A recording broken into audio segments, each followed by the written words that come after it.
Aujourd'hui, je commence une nouvelle série concernant l'électricité. Dans cette première vidéo, je vous parle du condensateur. Qu'est-ce qu'un condensateur? La capacité d'un condensateur, l'association des condensateurs, et à la fin de cette vidéo, je vous propose 2 exercices d'application sur l'association en série et en parallèle des condensateurs.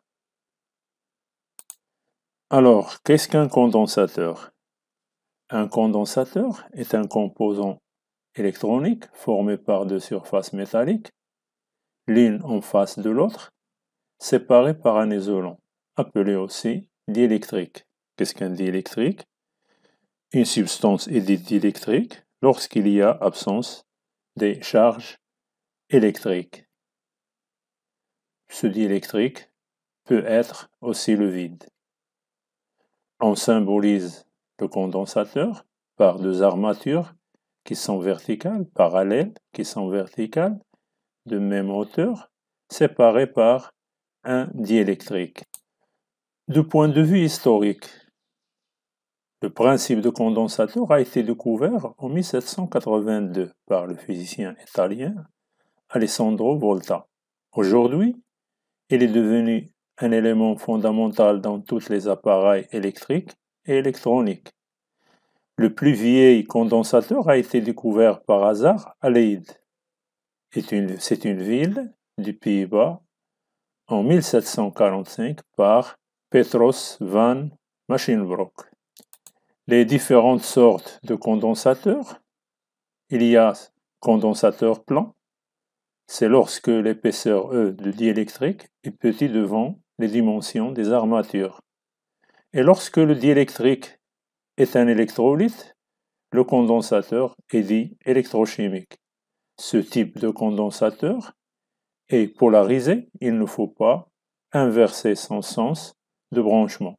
Il peut provoquer la destruction du condensateur. Capacité d'un condensateur. C'est la quantité de charge électrique qui peut porter un condensateur. Son unité est le farad.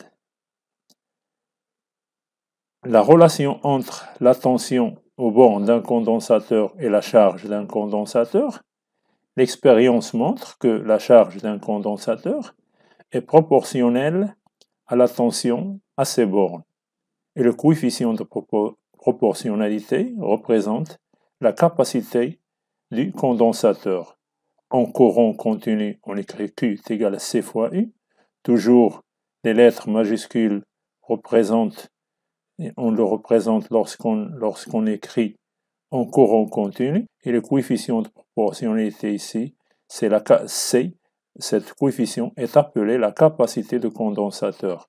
En courant instantané, on écrit ces grandeurs-là en minuscules. Q de T est égal à C fois U de T. Donc, en courant continu, on écrit ces grandeurs-là en majuscules. En courant instantané, on l'écrit en minuscules.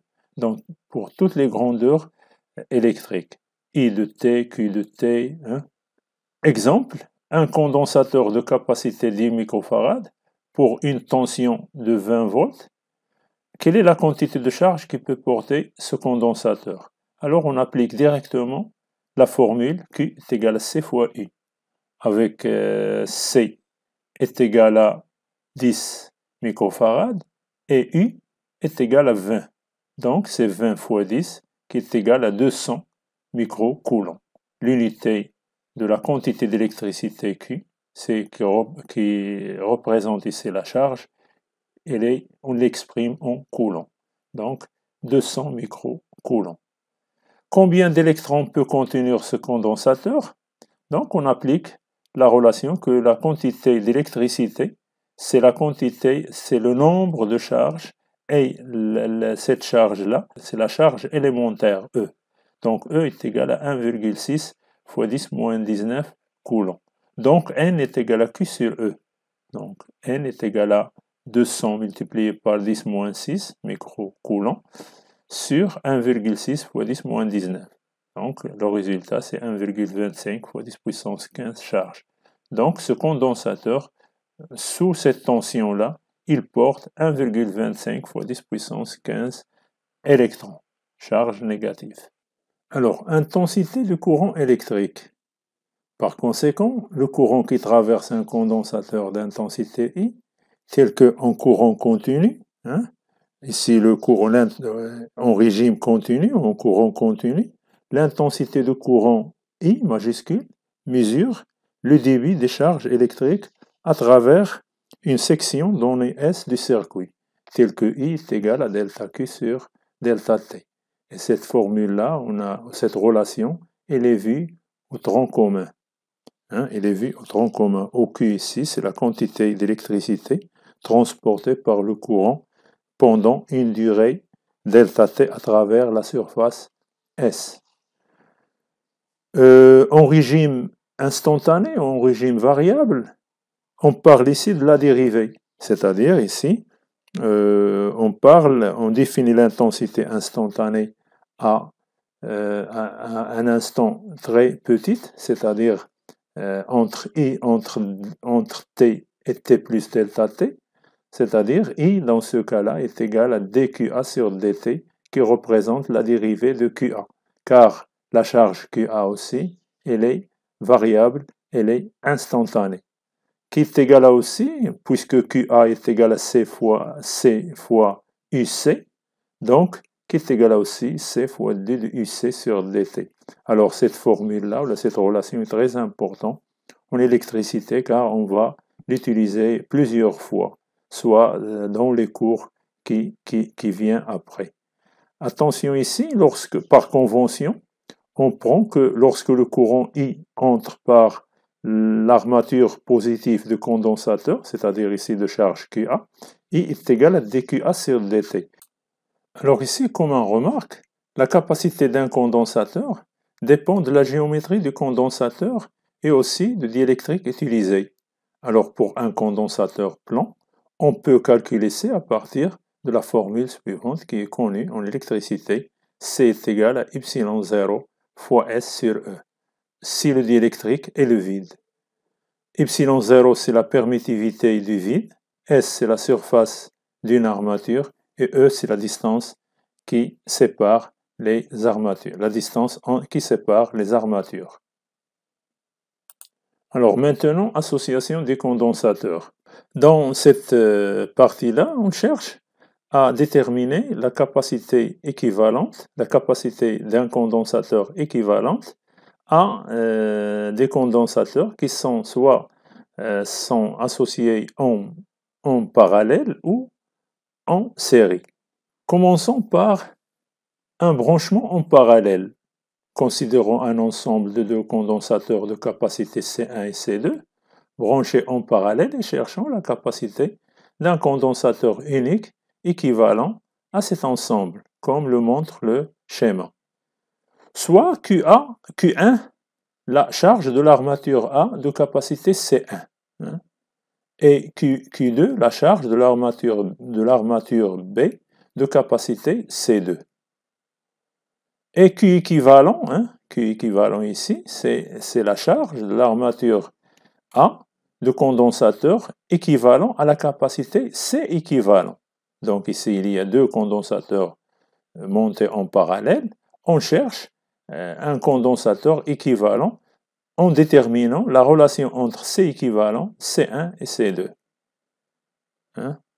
D'après la loi des nœuds, donc vous voyez bien qu'il y a une dérivation ici, donc il y a un nœud. Et d'après la loi des nœuds, le courant entrant I est égal au courant sortant, la somme des deux courants qui sortent du nœud. C'est-à-dire I est égal à I1 plus I2. Et puisque les charges, c'est-à-dire les charges de l'ensemble se conservent, on peut écrire aussi que Q, c'est-à-dire qui est affecté à l'intensité I, est égal à Q1 plus Q2. Donc, Q, à quoi est égal Q1? Q1, c'est C fois UAB. Et à quoi est égal Q2? Q2, c'est C2 fois UAB. Donc, Q est égal à C1 fois UAB plus C2 fois UAB, qui est égal à Q équivalent aussi. mais Q équivalent à quoi est égal? Est égal à C équivalent fois AB. D'où on conclut ici, en simplifiant par UAB, on conclut que C équivalent est égal à C1 plus C2. Donc, lorsque deux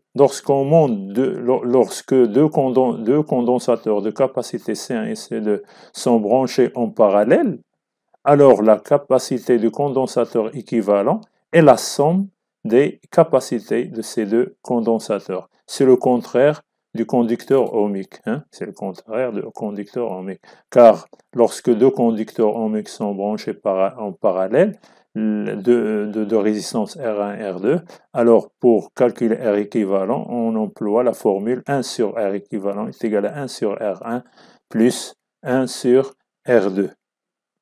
Maintenant, branchement en série. Considérons un ensemble de deux condensateurs de capacité C1 et C2 branchés en série et cherchons la capacité d'un condensateur unique équivalent à cet ensemble. La même chose, mais ici, ils sont branchés en série. On sait bien que lorsque le système ici l'ensemble est traversé par le courant I, alors chaque condensateur de capacité C1 et C2 sont traversés par le même courant I, de même intensité.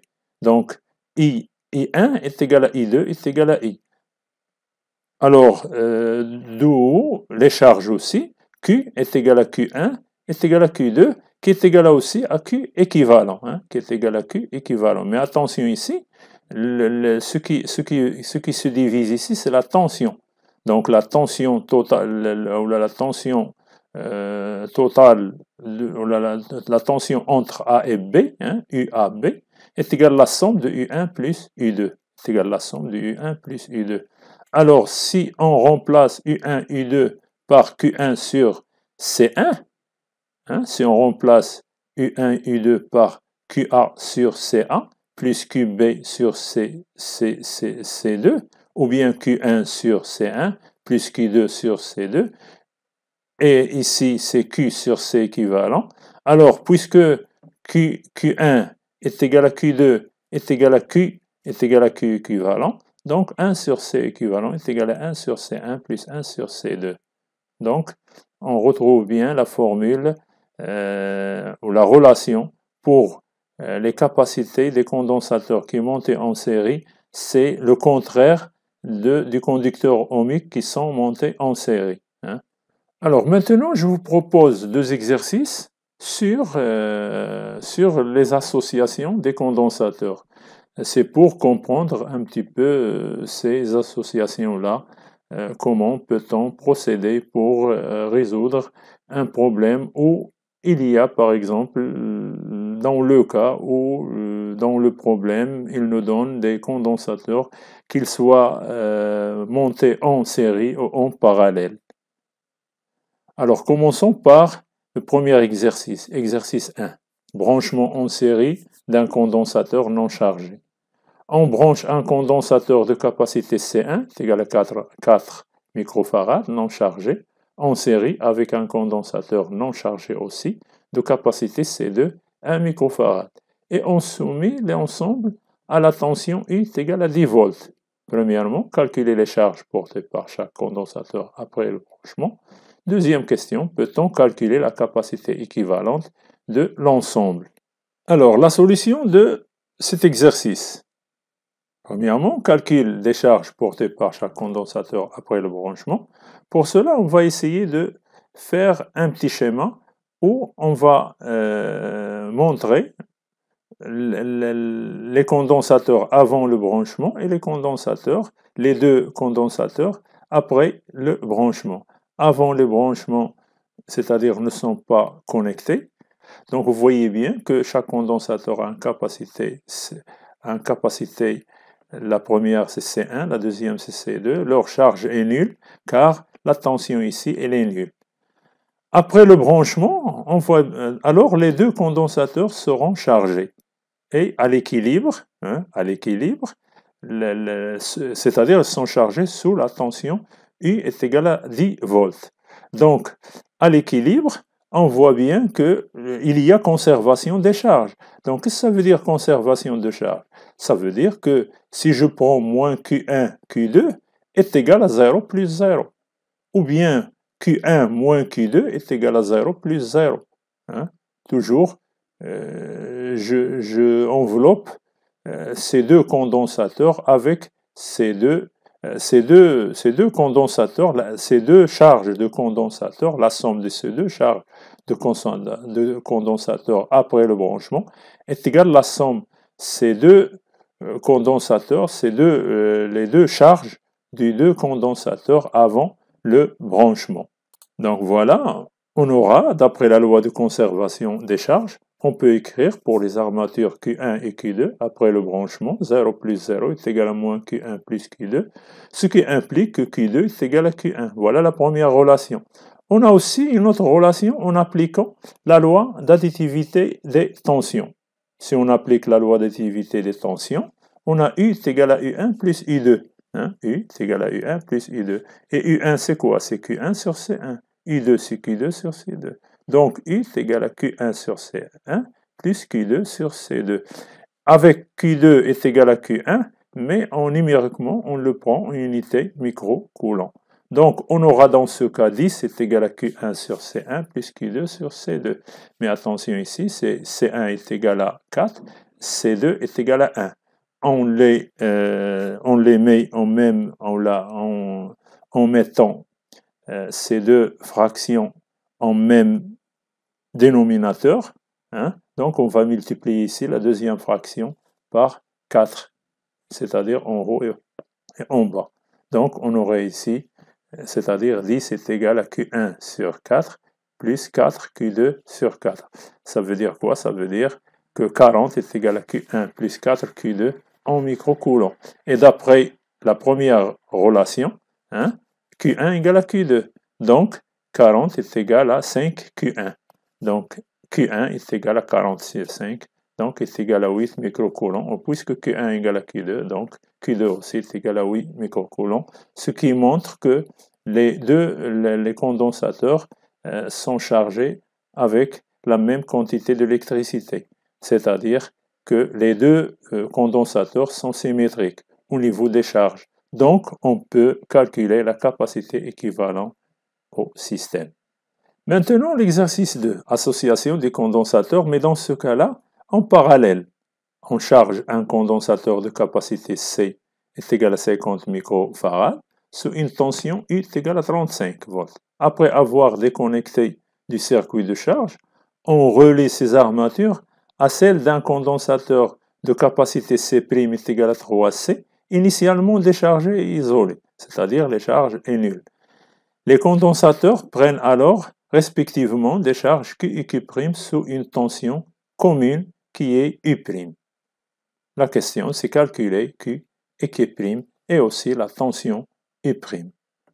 La réponse à cette question-là, alors le calcul de Q et Q' et la tension U', donc on va aussi faire un schéma. Ce schéma-là, on va représenter les condensateurs avant le branchement. On voit bien que le condensateur de capacité C ont une charge grand Q et les armatures ont une charge grand Q et moins Q.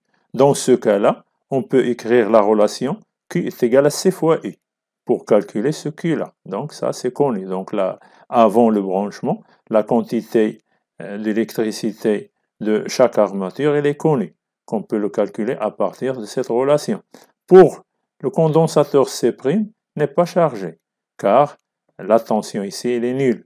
Donc, leur charge, c'est 0, 0. Donc, lorsqu'on branche les deux condensateurs, donc, la deuxième condensateur sera chargé. Mais attention, les charges qui sont réparties sur chaque armature, c'est-à-dire, ne sont pas les mêmes. Q et Q'.